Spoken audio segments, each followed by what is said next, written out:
Здравствуйте, уважаемые товарищи! Мы продолжаем цикл наших передач о героическом эпосе кыргызского народа Манасе. В предыдущих передачах я рассказывал вам о том, что мною на основе варианта сказителя Манасчы Сагынбаева-Разбакова был написан пятитомный роман «Эпос Манас» на кыргызском языке в прозе. Затем я перевел свое произведение на русский язык, и оба этих варианта выставил для продажи в своем интернет-сайте epos-manas.com. Кто желает, может там приобрести эти произведения. Кроме этого, я на YouTube-канале уже более 2 месяцев выступаю ежедневно с передачей о Манасе, читаю отрывки своей книги. Для удобства своих зрителей я в настоящее время сопровождаю эти ролики с субтитрами на 112 языках мира. То есть каждый желающий человек может услышать и прочитать субтитры на любом удобном для него языке, какой бы он национальности ни был, в какой бы точке земли он ни проживал.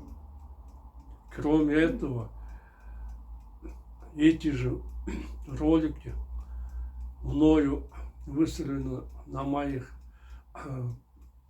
сайтах, в Фейсбуке, в Одноклассниках, в Твиттере, ВКонтакте, в Яндекс.Дзене.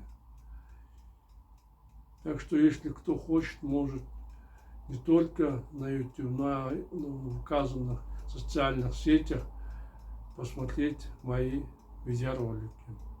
А сейчас я продолжу чтение своего романа.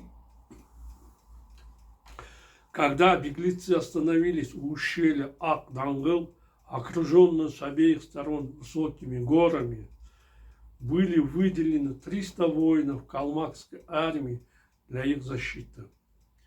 60 кыргызов, намеревавшихся легко расправиться с ними, были убиты. Пока пришедший выяснить, что произошло, был ранен стрелой из лука в грудь. Когда началось расследование, выяснилось, что в него выстрелила восседавшая на голубой лошади длинноволосая, одетая в золотую шубу с осиной талией, неизвестная девушка с луком. Она находилась среди тех, кто прикрывал отход китайцев. Если большинство кыргызов, чтобы остановить калмыков, стали взбираться на склон горы, то другие остановились, опасаясь идти вперед. В этот момент к ним подъехал Манас на акуле, держа длинное копье в руке. «Ребята, в чем дело?» – спросил он сердито. «Почему не едете дальше?» «Богатырь», – ответил высокий, широкоплечий, желтолицый Миндыбай, сын Акымбека. «Как ты видишь, мы стоим на дороге, окруженной с обеих сторон ущельями. Из-за этого наше численное превосходство над врагом потеряло своего значения. Почему? Перед нами стоят 300 китайских снайперов. 30 из них девушки, остальные мужчины. Девушки стреляют только из лука, а мужчины из винтовок. Они в узком проходе никого не пропускают, сравнивают с черной землей всех, кто пытается проскочить. Их вожак – красавица Караборг». «Караборг? Кто она?» – удивился Манас. «Она дочь Каипа. От ее пули получил случайное ранение Бакай». «Бакай ранен?» – встрепенулся Манас. «Да, богатырь». Виновато поник головой Миндыбай. Не успел Манас задать ему еще вопрос, как к ним подъехал, наконец, окровавленный грудью Бакая. облаченный синей кольчугой и панцирь, он был вооружен острым мечом и длинным копьем. На спине у него висел круглый щит. «Что с тобой случилось? Ваша рана не тяжелая?» — с тревогой спросил у него Манас. «Слава Богу, все в порядке», — успокаивающе произнес Бакай. «Я уже чувствую себя намного лучше». «Как тебя подстрелили?» «Я решил, что убегающий враг не будет сопротивляться, поэтому не надел свои доспехи», — смущенно ответил Бакай. «Когда я попал сюда, нежданно-негаданно прилетела стрела и ранила меня в грудь. Как я узнал позже, меня стреляла Карабор, дочь Каипа. Возмущенный тем, что получил ранение от девчонки, после перевязки раны я взял оружие и вернулся сюда, чтобы отомстить ей. «За вас отомщу я», — гневно произнес Манас, пылая огненными глазами. Не дожидаясь ответа, он яростно хлестнул акулу и с копьем помчался к китайцам. «Эй, Манас, остановись!» — в ужасе кричал Бакай. «Не стань понапрасну калекой! Успокойся и возвращайся обратно!» Не слушая его окриков, Манас, пригибая флаг к земле, домчался до врага. Когда он обрушил крас стрел и пуль, не выдержав его натиска, калмаки разбежались в разные стороны, оставив только 30 лучниц. Не желая бросать своих девушек, Карабор, стоявший впереди них, выскочила на перелез Манасу, скачущему к ним на коне. Она взмахнула мечом, но богатырь схватил Карабор за руку. Взяв поводья ее коня, он свернул его с дороги и отобрал у девушки меч и лук. Несмотря на сопротивление, Манас вырвал Карабор из седла и вознамерился ударить ее об землю, чтобы отомстить за Бакая. Но, глядевшись в лицо Карабор, увидев ее красоту, богатырь сразу же влюбился в девушку. С длинными ресницами, красивым носом, черными бровями, жемчужными зубами и темными волосами, красавица Карабор была способна очаровать любого мужчину. Увидев ее, 22-летний Манас, до этого не обращавший на баб никакого внимания, заметил, что у девушки на пальцах нет золотых колец. Ему было известно, что, согласно традиции калмаков, незамужним девицам запрещалось носить их. Поняв, что Карабор свободна, Манас влюбился в нее еще больше и стал пленником ее красоты. Когда подоспевшие за ним воины напали на калмаков, Бакай сумел пленить старшую жену Каипа.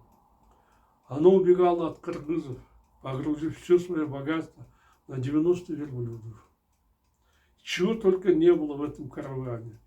Пурпурные ковры, золотые монеты, сапфир и другие драгоценные камни были навьючены на верблюдов. После пленения жены Каипа калмаки еще больше переполошились. Взбираясь вверх по крутым склонам гор, где пешком, а где ползком, они стали без оглядки убегать от врага. Верблюды с грузом, оседланные кони, бесхозные животные и напуганные люди, лихорадочно ищущие ответ на вопрос: а что теперь будет с нами? Все пытались спастись от преследовавших их кыргызов. Увидев это, Карабор, не обращая никакого внимания на восхищение Манаса, была до крайности разозлена тем, что ее пленил какой-то незнакомец. «Ты дьявольски силен!» – рассерженно проговорила девушка, пытаясь освободиться из железных рук богатыря. «Как я погляжу, и ты сам, и твой конь выделяется от других. У твоего скакуна, похожего на Архара, шея целый обхват, и он гораздо лучше других виденных мною коней. И у тебя внушительный вид, царственная осанка, неукротимый дух и мужественный взгляд. Ответь, кто ты? Я монах, сын Жакоба, еле ответил богатырь. Я из рода лошей, потомок тюрков. А ты кто? У тебя, оказывается, есть 30 девушек. Вы из лука градом обстреливали всех моих воинов, порядком надоели им. Мало того, ты ранил моего брата Бакая. Карабек вздрогнул, когда услышала имя Манаса. Наш народ именует Кокун-Ша, и мы живем в местности Санро, сказала она. Мой отец хан Каиб. Более чем 60 тысяч наш народ в течение 4 поколений никем не был побежден. Только сегодня мы потерпели поражение и были вынуждены бежать от вас. Да, гордо ответил Манас. Это мы победили вас, кого никто не мог одолеть. Ты прав, богатырь, уныло проговорила девушка. Но ты не слишком сильно радуйся. Если хочешь на мне жениться, откажись от этого, пока цел и жив. Почему? Ты убил моего отца, хана Каипа, зло крикнула девушка, привстав с седла. Это сказал мой брат, так что не приставай ко мне. Я тебе не трофейная женщина или девушка, согласная спать с тобой. Если заставишь меня выйти за тебя замуж, я однажды внезапно разрежу тебе живот пополам или отравлю твою еду. Выход девушки замуж – древняя традиция, но я не из тех, кому надоело жить. Если будешь литься и так дерзко смотреть на меня, мне придется тебя убить. Я лучше умру, чем выйду замуж за человека, убившего моего отца, храбро проговорила Карабек. В ярости от слов девушки Манас вытащил меч из ножен и приготовился ее убить. Это увидел Бакай, который стоял внизу в долине. Это даровано Богом участь, что мы сейчас на тропе священной войны, громко крикнул Манас, стоявшим наверху, на краю склона горы. По шариату запрещено убивать пленниц. Услышав его слова, Манас обратно вложил меч в ножны. На кого ты разозлился, утверждая, что хочешь умереть? Спросил у девушки он. На тебя, еще больше нахохлился Карабек. Почему? Что я тебе сделал? И если бы ты действительно хотел жениться на мне, не убил моего отца, гневно ответила девица. Будь ты настоящим львом, так бы не поступил. Ты из подлого народа, убивающего плененных богатырей. Если Каиб сражался и погиб в кровавой битве, я бы сказала себе, что это его судьба и смирилась.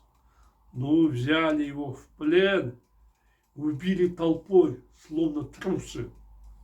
Поэтому не надейся, что сможешь обмануть и жениться на мне. Ты мне не ровня. Я не из тех женщин, которые будут жить такими подонками, как ты. Закончив свою речь, Карабек злобно уставилась на Манаса.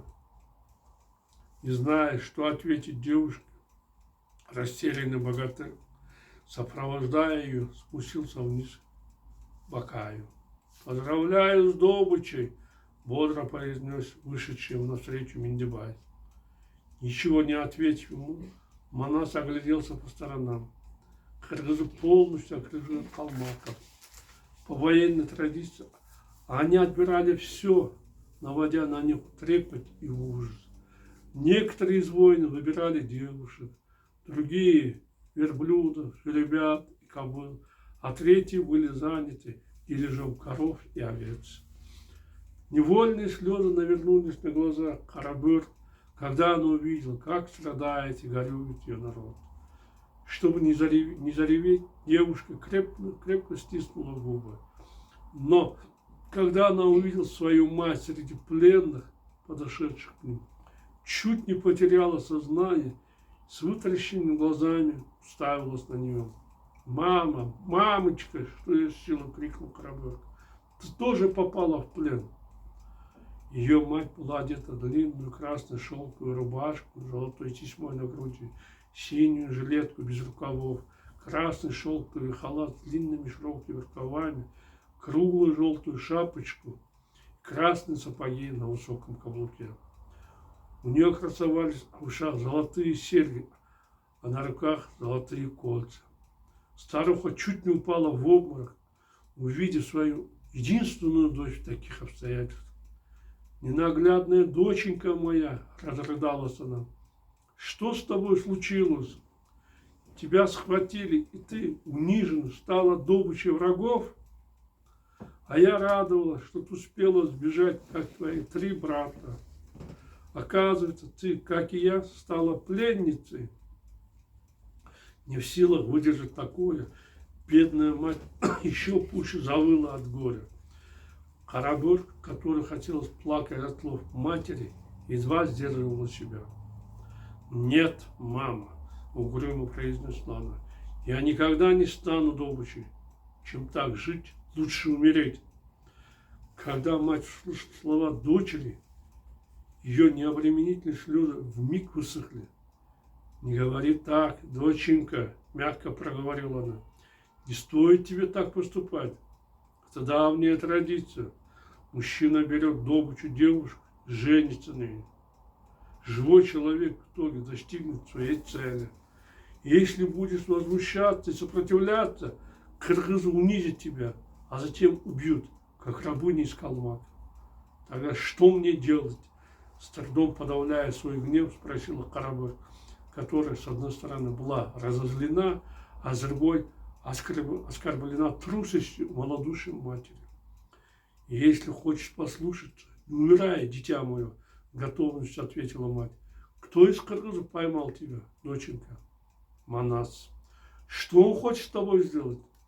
«Манас собирается жениться на мне, но я никогда не буду его женой», — твердо сказала Карабер. «Доченька», — примирительно проговорила мать, — «если хочешь послушать меня, соглашайся с Манасом, входи за него. Тебя пленил достойный джигит, хан кыргызов. Не пугай самоубийством, повинуйся воле Манаса, дочь моя». «Нет, мама, я никогда не пойду на это», — отрезала Карабек. «Если тебе так нравится Манас, то сама выходи за него», — поддела маму дочь. Доченька, кому нужна такая старуха, как я?» — невольно засмеялась мать, поправляя желтую шапочку на лбу. «Твой отец мертв. Если бы кто-нибудь из кыргызов согласился, я вышла за одного из них. Нет никого, кто мог взять меня в жены, считая старой бабой, куда-то еще неверной». Все вокруг рассмеялись ее словам. Карабер, едва сдерживая смех, сурово посмотрела на мать. «Нет, мама», — ответила она, — «я не выйду за Манас. Я никогда не стану женой безродного человека, который разрушил мой аил и убил моего отца». Мать, которая пыталась спасти жизнь дочери, умолкла, не зная, что сказать. То, что Карабер не откажется от своих слов, было ясно по ее решительному виду. Мать понимала, что в таком случае она подвергнется насилию и унижению. В этот момент с шумом, гамом, оглашая все вокруг пронзительным криком, к Манасу подскакал среднего роста, широкоплечий, белолицый богатырь Чалывай. «Где девушка, которую ты поймал?» — обратился к Манасу. «Вот она», — Манас рукой показал на Карабер. Взглянув на девушку, Чалывай был поражен ее красотой. «Плененная тобой девушка, настоящая фея!» — произнес он восхищенно. «Чья она дочь?» «Дочь умершего Каипа», — ответил Вакай, опережая Манаса. «Что?» — схватился за голову Чалывай. «Когда умер Каип?» «В тот день, когда мы его захватили», — тяжело вздохнул Вакай. Так бы и сказали», — расхохотался Чалывай. «А то я испугался, что Каип скончался, пока я ехал к вам». «Что такое ты говоришь?» — поразился Манас. «Разве Каип жив?» «Еще как жив!» — снова засмеялся Чалыбай. После того, как он был схвачен, мы взяли его в свой отряд. Уважив ханское достоинство Каипа, мы даже не стали его привязывать веревками и оставили свободным. Услышав, что ее отец жив, Карабек спрыгнула с лошади. Проливая горькие слезы, она упала на колени перед Манасом и обняла его ноги. Богатырь, прости меня за то, что я совершил так много ошибок и оскорбляла тебя.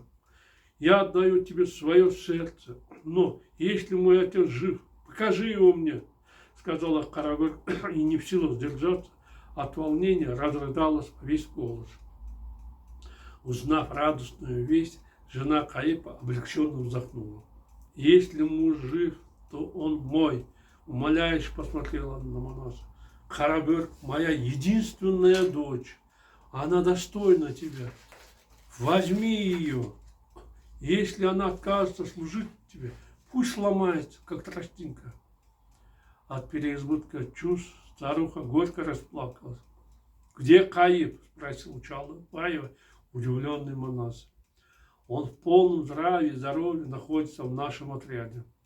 Немедленно возвращайся обратно. Приведи быстро Каипа. Слушаюсь, богатырь, ответил Чалыбай и помчался обратно к себе. После этого Бакай обратился ко всем воинам. Не забивайте больше скотины, чем вам надо для пропитания. Не берите грех на душу. Отбирая все у калмака, китайцев, они тоже божьи твари. Если они сами дают скотину, берите в меру. Согласно этому приказу, грабежи прекратились. Непримиримые враги, смешавшись, пошли к горе Кенезон и там заночевали. Сделав калмаков поварами, приказав им резать скот, кыргызы стали отдыхать, как будто они были обычными гостями. На следующий день вечером Чалыбай и его 6 джигитов привезли на черном коне Каипа в шатер Манаса. Хан был одет в порванный красный шелковый халат, а все его лицо было в синяках из-за падения с лошади на землю во время пленения. Увидев свою дочь и жену, сидящих рядом с Манасом, Каип приветствовал богатыря по-калмакски. «Монду! Байна!» тоже по-калмакски ответил Манас, от радости вскочив с места. «Садись, садись, сынок!» — улыбнулся Каип и посадил его обратно на место. «Все-таки ты добился руки прекрасно, Карабек!» — рассмеялся Мендебай. Когда Каип сказал «Монда», ты в спешке ответа «Байна» из-за чрезмерного усердия превратился в калмака, мой богатырь. Все вокруг рассмеялись над этой шуткой. Когда смех утих, Каип приказал слугам установить юрту и зарезать жеребенка. Посоветовавшись с женой, он согласился отдать дочь за Манаса.